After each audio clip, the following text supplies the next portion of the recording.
Well, hey everybody, and welcome back to Bottomless Coffee with Jerome. Don't adjust your television set. I did forget my glasses today. So you've got fun, Jerome, which is perfect because we've got a fun conversation. Today we're going to be talking about queer education with Dr. Amy Zohar. Amy was named the Minnesota Board of Trustees Educator of the Year for 2023.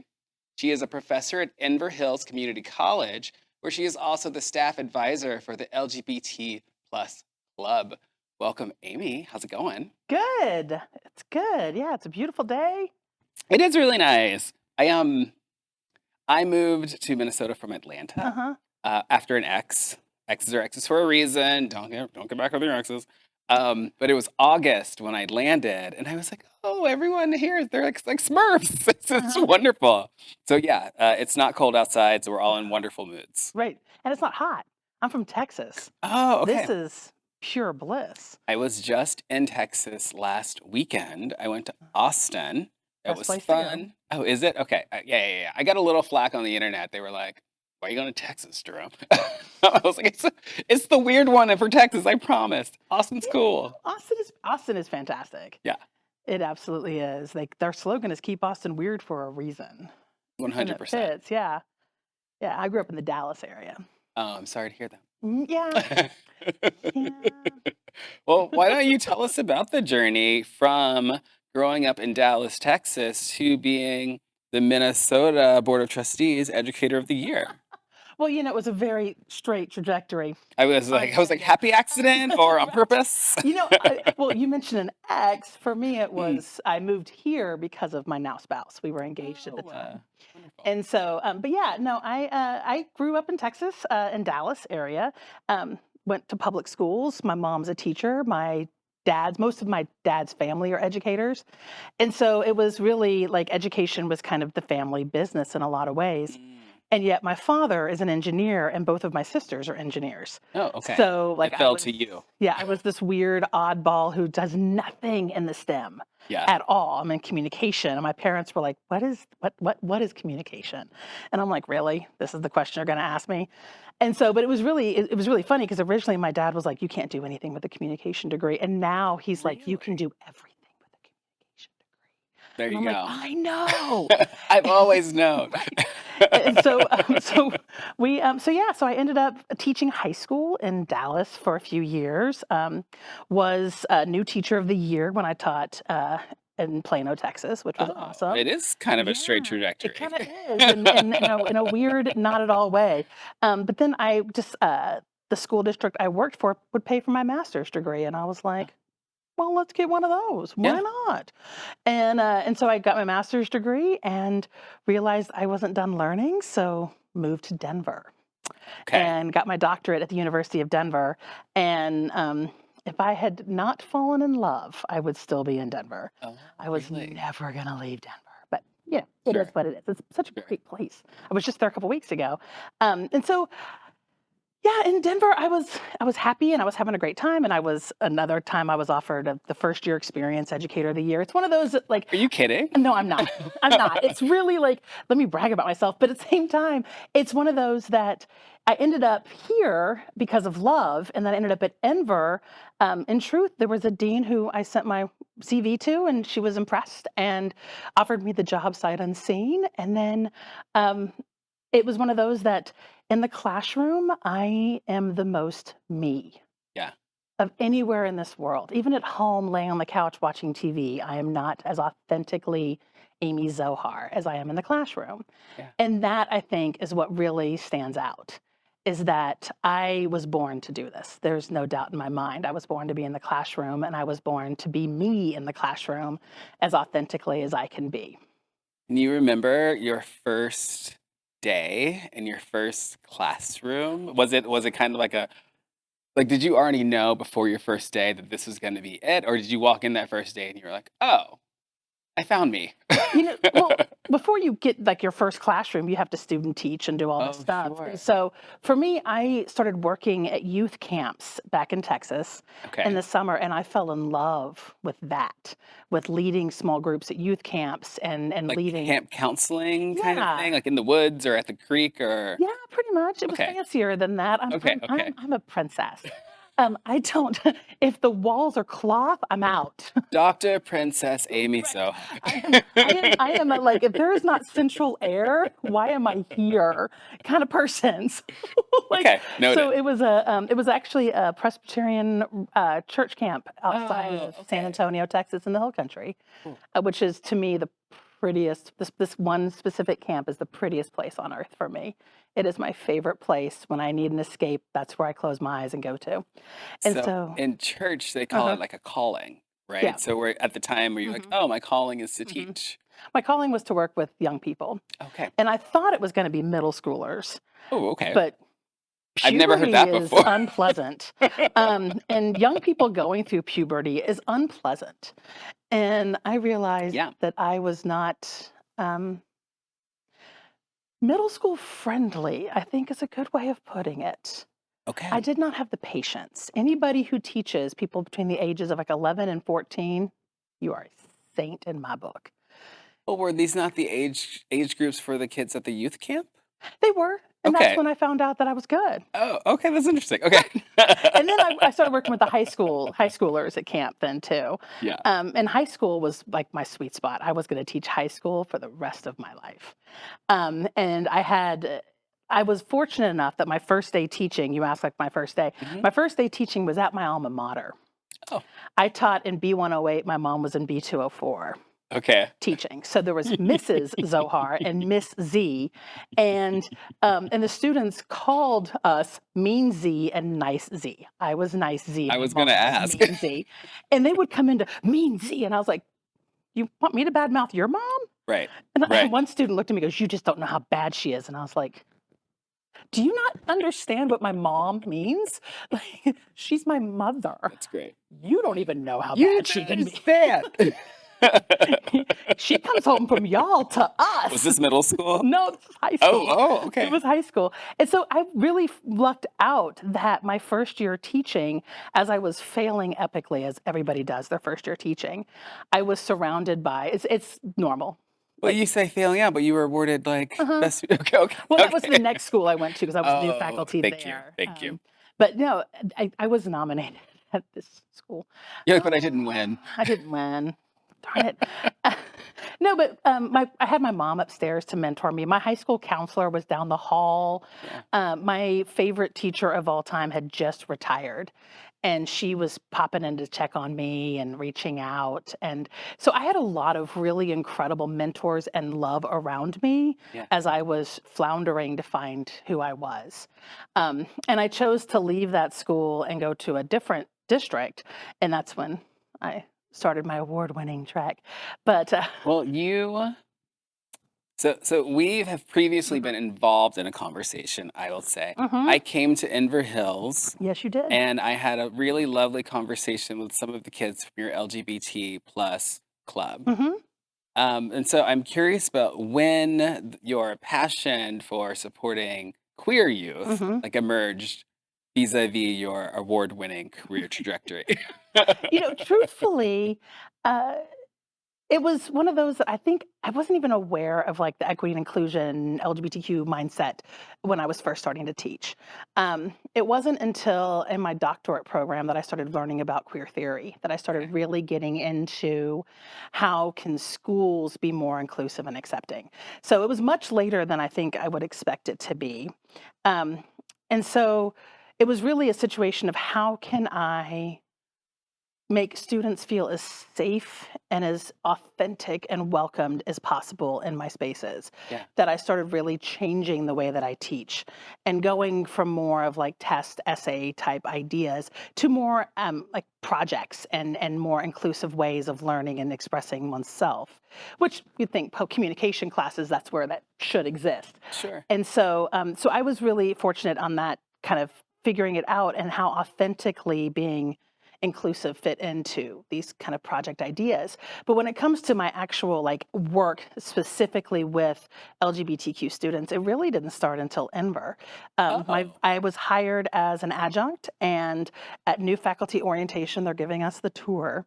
And they take us by student life. And I met the two people in charge of student life. And they're like, yeah, so if y'all are looking for something to do, we desperately need an LGBT plus club sponsor. huh. And I was like, oh, I'm one of those. Yeah. I'm like, that's my people. I could do something there. And so I went home and talked to my husband, whom I call my nobody, because he's the one who tells me no. Oh, okay. Like he's my no buddy, Buddy. Yeah.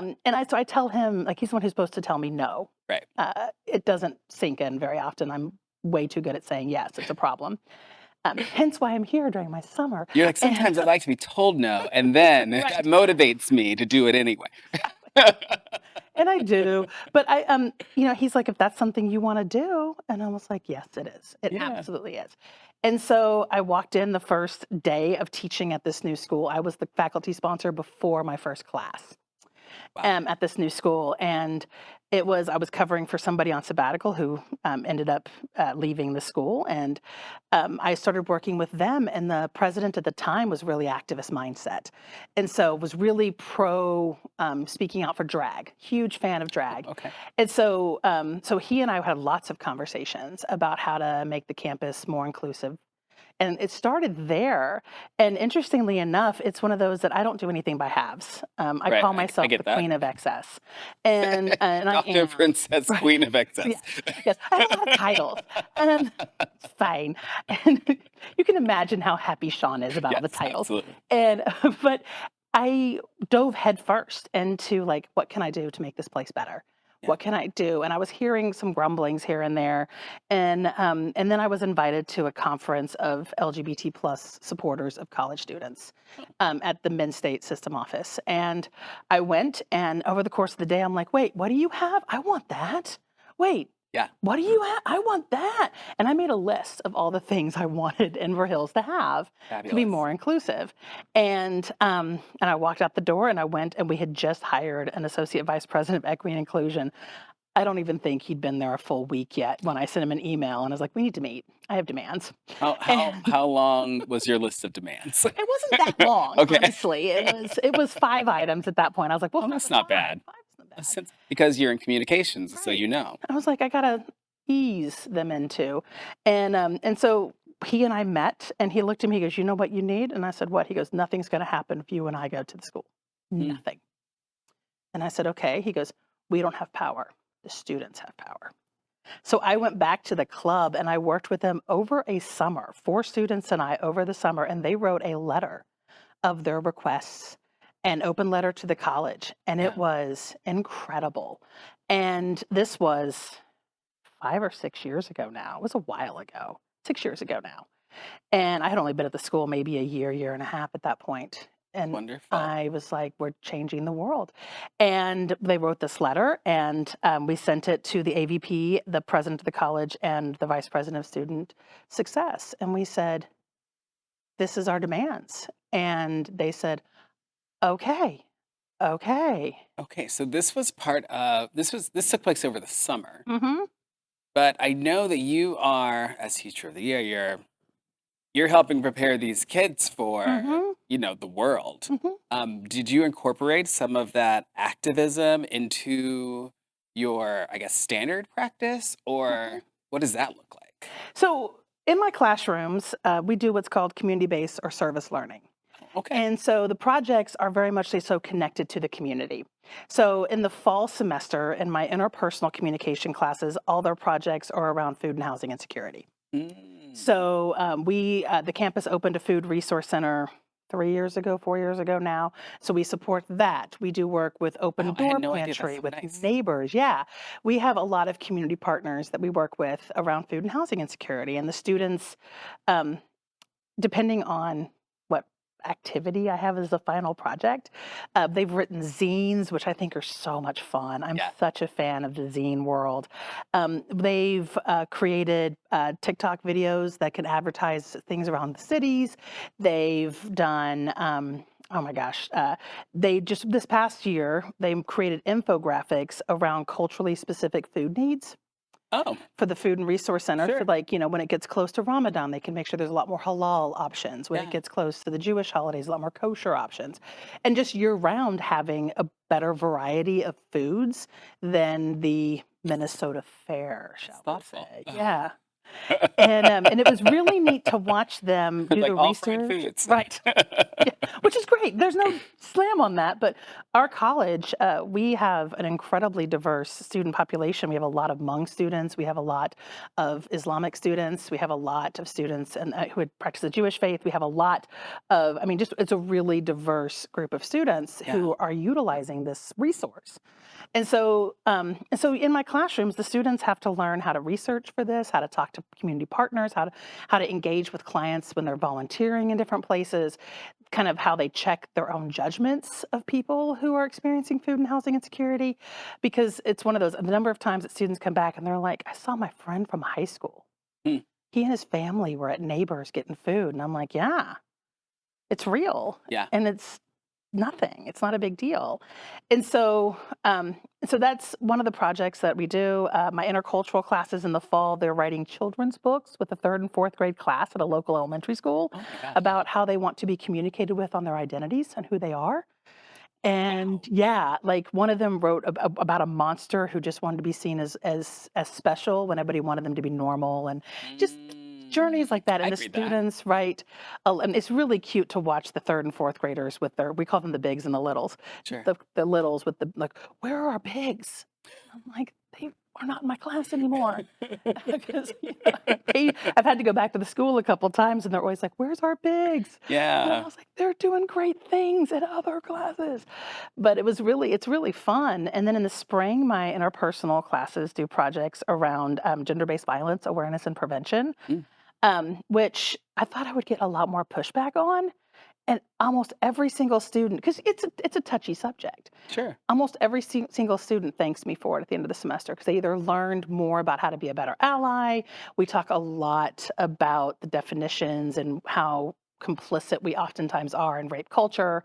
And that's a lot of LGBTQ activism shows up in that class Yeah. because of the conversation and how sadly prevalent gender-based violence is in our culture and our community. It's interesting. I feel like I framed this episode around like queer education because my context with you was Uh-huh. based in Mhm. that conversation with your LGBTQ Mhm. club. Mhm. But what I'm really hearing is that that's just your whole practice Yes. is preparing Mhm. these students to make the world just a little bit better, which is like what we do here. Right, Bottomless Coffee. absolutely.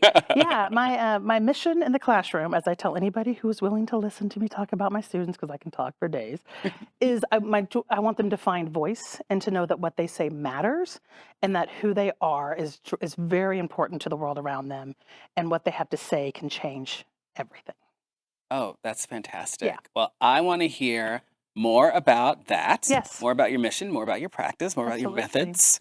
Questionable as they may occasionally be, I don't know. Right after this break. Be right back. We are back watching Bottomless Coffee with Jerome. We're having a fabulous conversation with Amy Zohar about educating these youth. Now, Amy, when you were awarded the 2023 Educator of the Year, Yes. in a statement Mhm. you wrote, Yes. you said, I know that some of my methods are unusual. Yes. And that stuck out to me a little bit. I was like, why is she bringing that up? What are these methods and how did they lend themselves to this award for you, do you think? Yeah. So back to what we were talking about earlier about the community-based learning piece, a lot of it stems from that. Oh, everyone's not doing that? No, no. It's one of those, once you get into it, it's not a lot of work, but the first couple of years, it's a lot of work Yeah.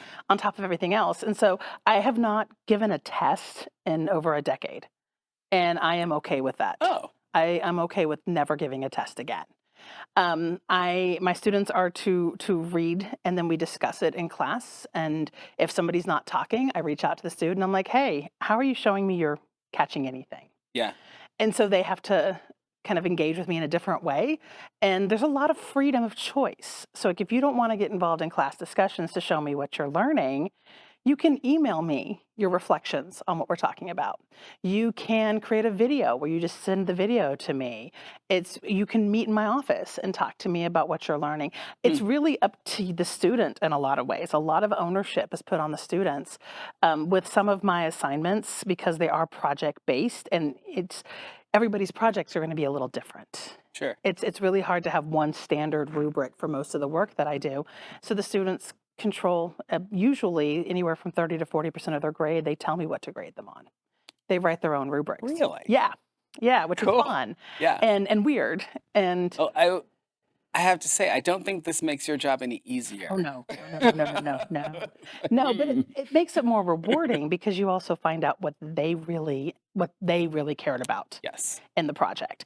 And that's the really fun part. So like, I had during the pandemic era when everything was on Zoom, we will keep my thoughts on Zoom to myself. It was a great resource Okay. in that moment. I never have to anyway. So during the Hunger and Homelessness Awareness projects, they could write a letter to an elected official. They could create a video. They could volunteer because during the pandemic, not everybody felt safe out volunteering. Yeah. They could put together a supply drive for, so there was a lot of options and they got to choose.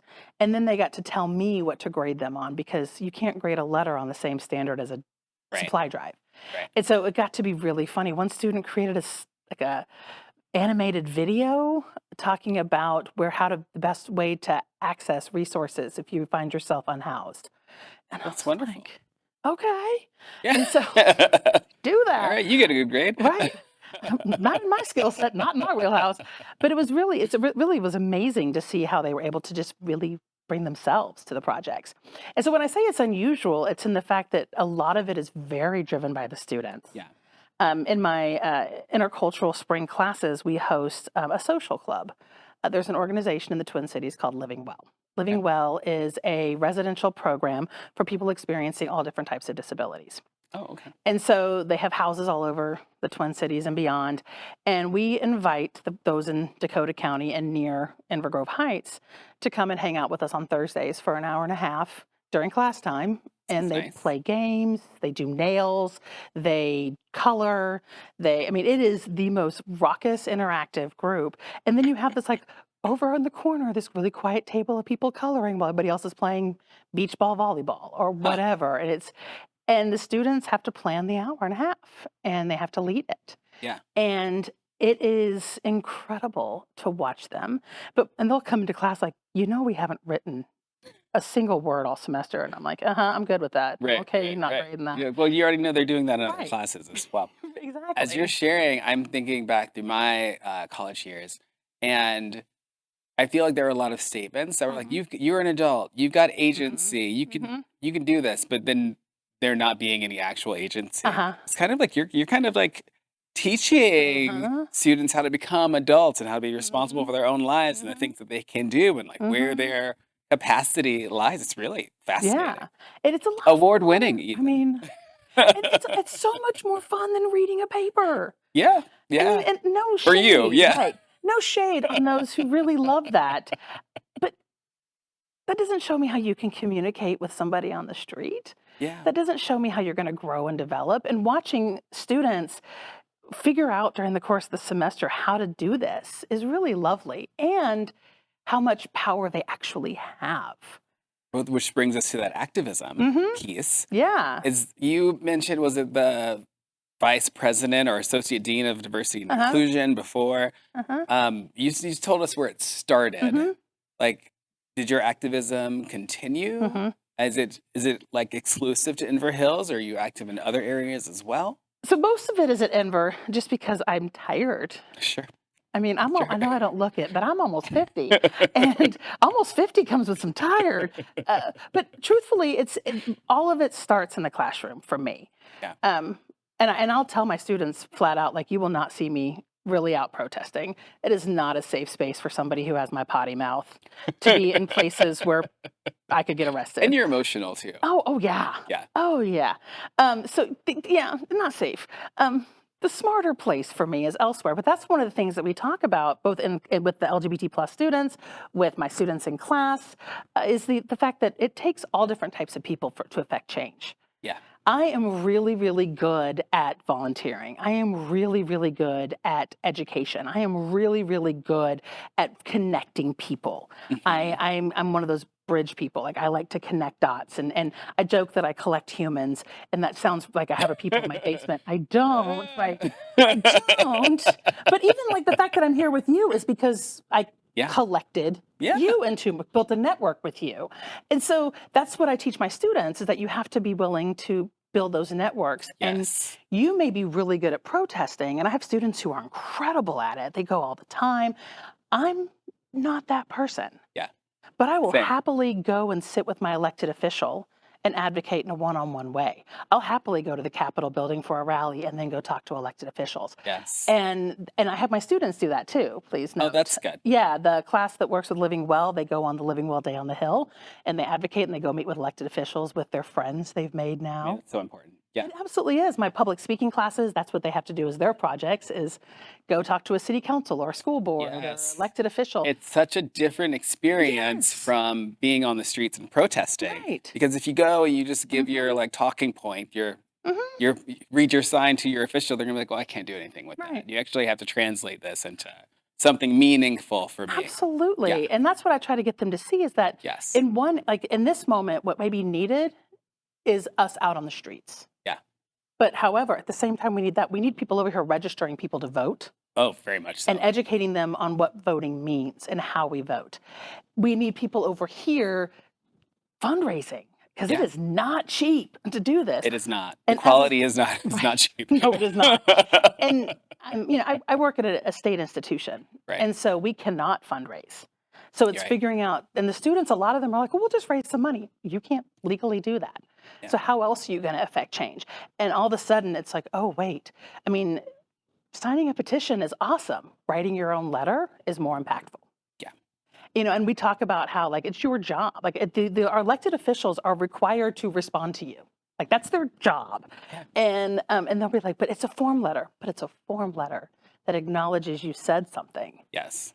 And and this is a communications class. Right. And that's just the whole, but we also then talk about why form letters are ineffective. Right. So if you're going to email somebody, don't copy and paste. How do you make it personal? Yeah. And so it's really the activism piece of it is, it's so naturally ingrained in all of it, that like with the meeting with the AVP and the start of all of this, the students wrote a letter asking, at the end of the day, they asked for 4 things for the college to make it more LGBTQ inclusive. And it was safe space training for the faculty and staff, which finally, at the point that we finally had it, I had been teaching there for 5 years and had never been trained as a safe space. And I was like, the students knew I was, but I had I didn't have the certificate. They wanted more gender neutral restrooms. Huzzah, we got that to happen.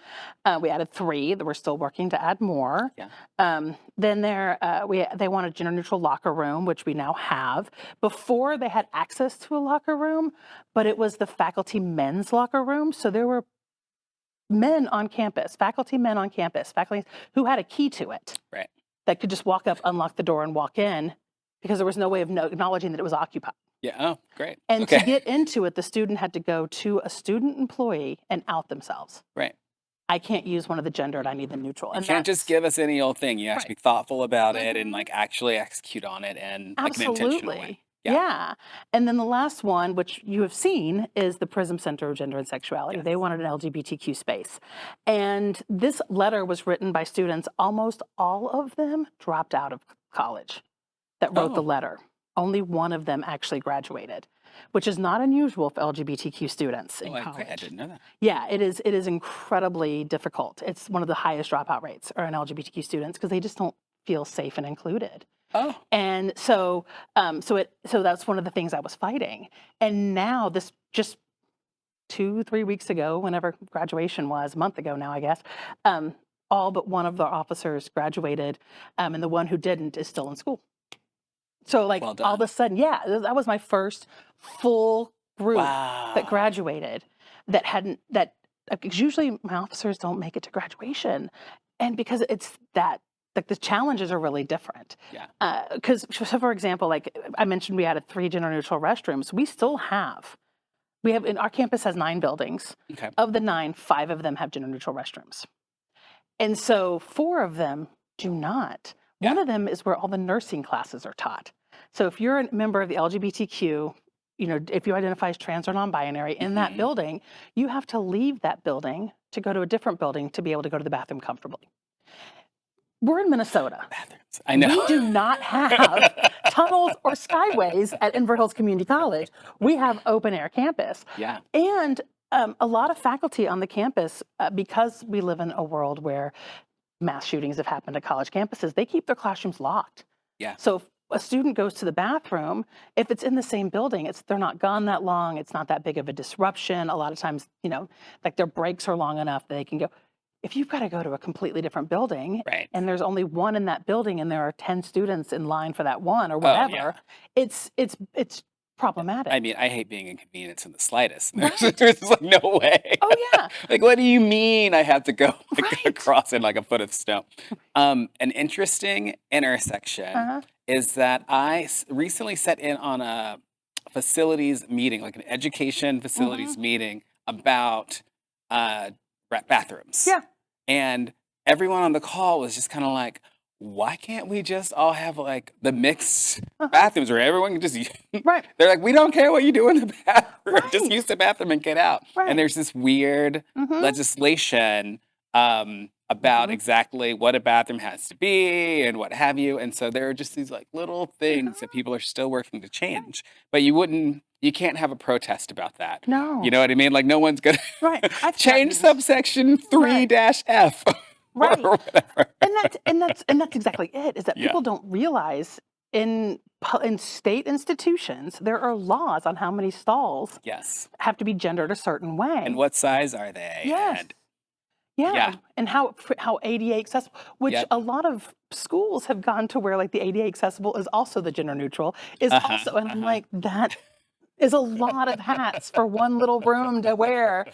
You're right. It always seems to go back to bathrooms because it's something that we all need, and we need to Yes. feel safe within them. Yes. I mean, heck, last week at Hopkins, a student was in the bathroom and they ended up being assaulted. Oh my gosh. And yeah, I don't know if you've I didn't heard hear about about this. that. Yeah, it's there's a lot going on in the news around it right now, and it's one of those I that was in Texas. that's I okay. missed it. I was not, and but it's one of those that like you start thinking about how frequently do you go to the bathroom? How frequently, and Well, I drink a lot of coffee. Amy, so right. I mean, yeah. as I told you, I'm a hydrator. And so like it's one of those you just don't think about how uncomfortable it is. Yeah. And what's funny is my third year at Inver, I was still an adjunct, and I walked into my dean's office and I said, I refuse to teach in a building without a gender neutral restroom. Hmm. And I got pushback. And I'm like, my classes are 75 minutes long. Most students don't leave my room. I am high energy, hyperactive, ADHD. Like my classes are like, seriously, I taught at 8 a.m. and students showed up exclusively because they were afraid they were going to miss something funny. That's the only reason they showed up. Like they didn't care about the class. But it's I'm here for your 75 minutes of stand up. right, pretty much. And I've been doing this a long time. So I've got a lot of stories and it was one of those that like it absolutely blew my mind that I got pushback, and I'm like, my classes aren't even that long. Yeah. And yet you're telling me no. And so they finally gave in because I kept pushing, Yeah. and actually what I would do is go to the person who scheduled and just go like, I need you to move this class to this building, this class to this building, this class to this building. And they were like, why? And I'm like, because I refuse to teach in a building without gender neutral restroom. I need this job, so. Right. And the person finally just made a note. Like he just went around the dean. He's like, I'm tired of changing it for you. I'm just going to make a note that Okay. all communication classes are taught in this one building. And now they all are. Oh, there you All go. of the Structural communication. change. Yeah. Not even mine, just mine. All of them are in the same hallway. Well, And you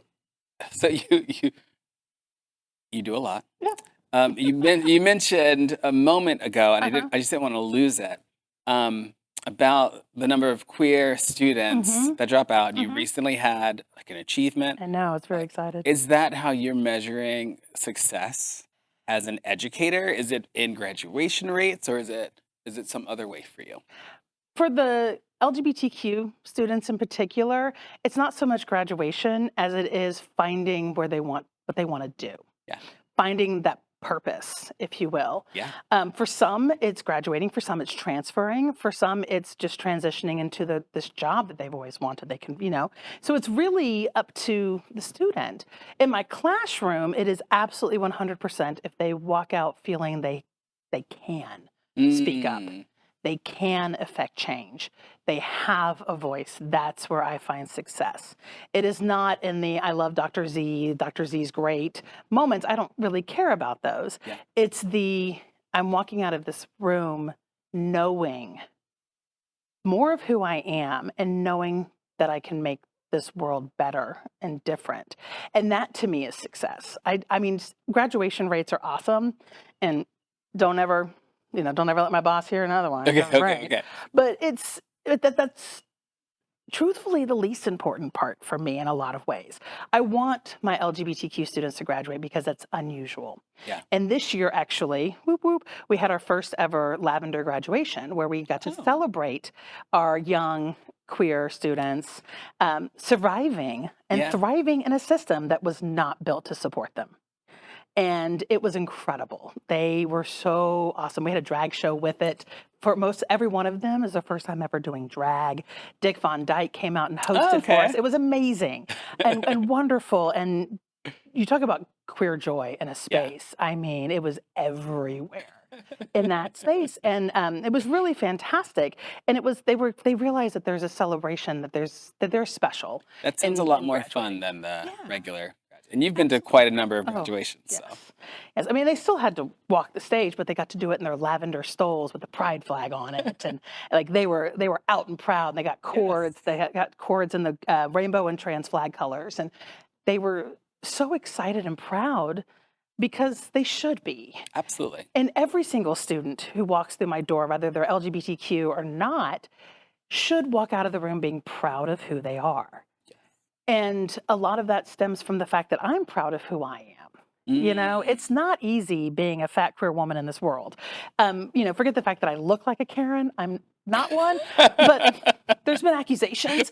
And, it's one of those that I understand that I have privilege in this world, but with that comes that responsibility. Yeah. And I don't really, this is going to sound really flippant, but I don't really care who the student is walking in the door. Mm. I care who the student is walking out the door. I care if they begin to see their own worth and their own value, because we live in a world that doesn't really give us a lot of that. Yeah. And we live in a world that doesn't understand this young population. I don't. Oh, 100%. That's the truth. I mean, I watch them and I'm going, you just did that. I would never have done that at that age. Like, I can't even fathom it. Yeah. But they're so much more willing to be brave and vulnerable and bold. And that makes me feel that I can be brave and vulnerable and bold. And so it's really success for me is that. It's watching them walk out of the room, and some circle back, some don't. I make all my interpersonal students add me to LinkedIn so I Okay. can track them that way professionally. But I mean, like, it's amazing to me the number of students who 5-10 years down the road reach out. They're like, hey, I just want to let you know, I heard your voice in my head today this week. And I was like, oh no. What was I saying Was it this good, bad, or time? was it just funny? Right.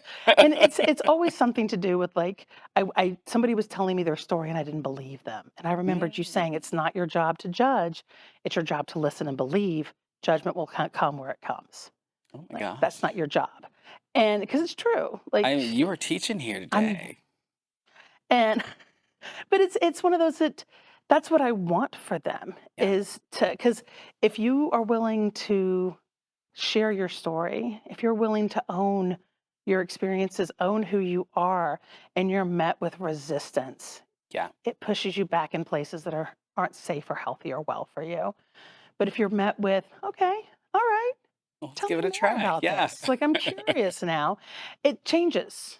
And that's really where I try to lean in as much as possible, and tell the students too as well, of like, we're dealing with, like, when we're talking about gender-based violence awareness and prevention, we can talk over and over and over and over again about how harmful it is Hmm. to misgender someone. But until somebody believes it, it Yeah. doesn't change how they act.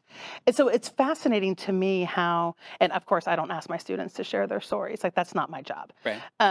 But like, we show videos, and it's amazing to me how once that light switch goes off and they accept and believe, how much their world changes. One of my favorite lines in a musical, huge musical fan. I know, that's so gay. Is in Kinky Boots, where they say you can change the world when you change your mind. And that's really where I want them to get to. I want them to be Kinky Boots.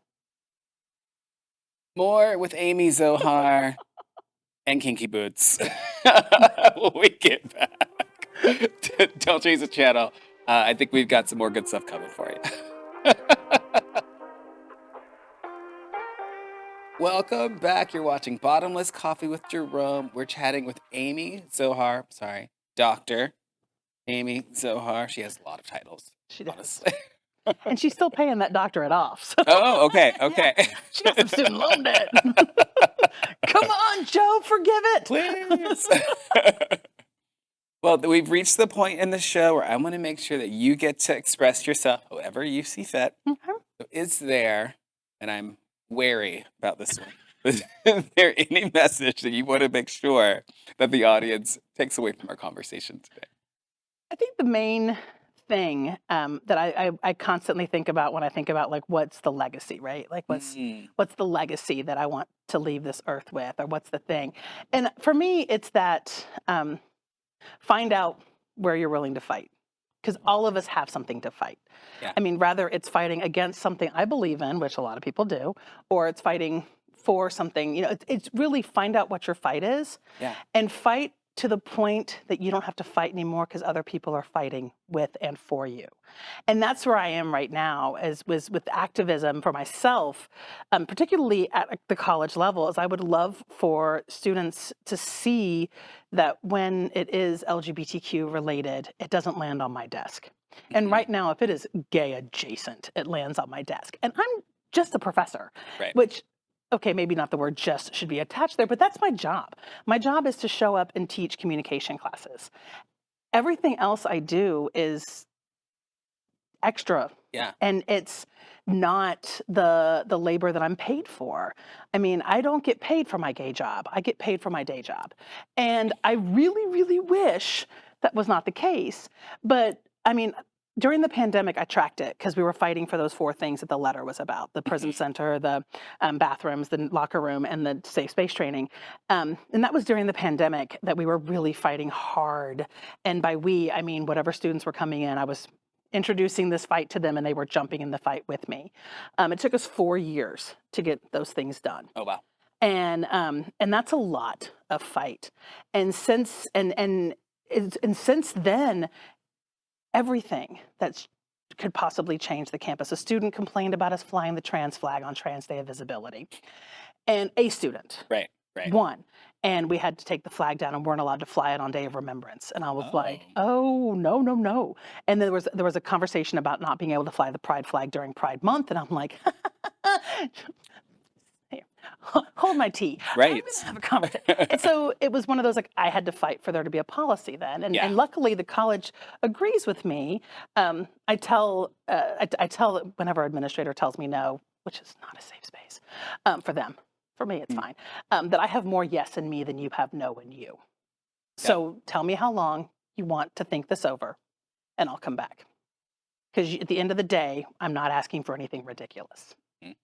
I mean, like, I was on campus yesterday and our pride flag is up. And I was so excited when I saw it until I realized it was upside down. And I'm like, purple is never on top. What is happening? And so it's one of those, and it's like 2 steps forward, 1 step back. Yeah. But I think that's the thing that I would love for everybody to get to that place of, is knowing that if we fight long and hard enough, people will learn how to fight with us, beside us, not with us, but like beside us, to where there's less fight for me, for us, for queer people to do. And there's more fight for all of us to do. And I feel like we're in a really cool time of reckoning with that. And it's awful, the reasons why. Like, we should not have the deaths that we have. We should not have the violence that we should have. We should not have the laws that are trying to silence and erase us. All of this should not be present in our world.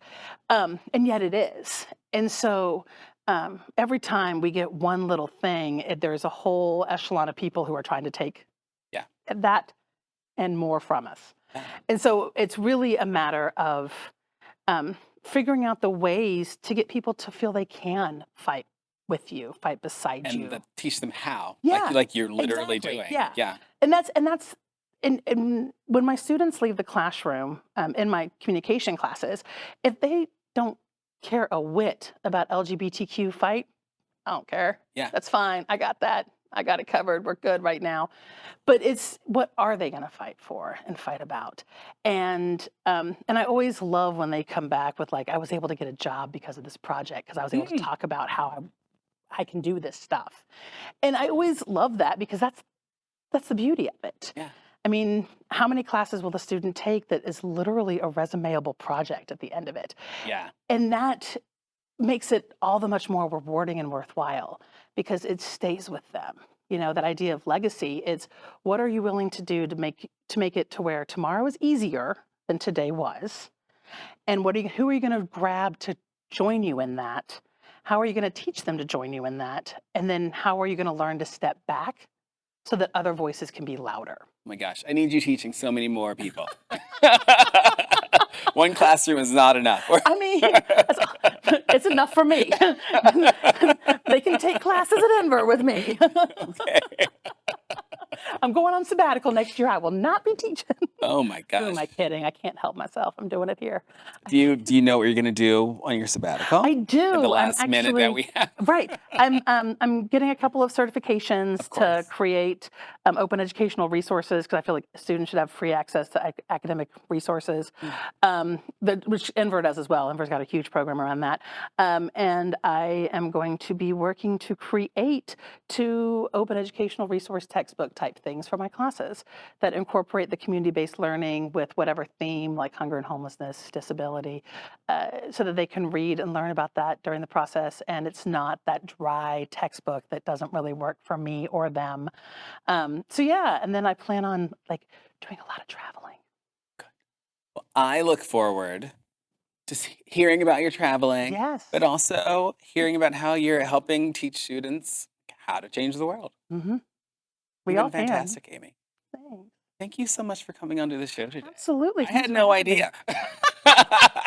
I was like, I just know she's great. Well, thank you. But now I can be specific. Yes. She's aight. She's incredible. Thank you all so much for tuning in. This has been Bottomless Coffee with Jerome. You can stream all of our episodes at bottomlesscoffeeshow.com. Nice job. Thanks.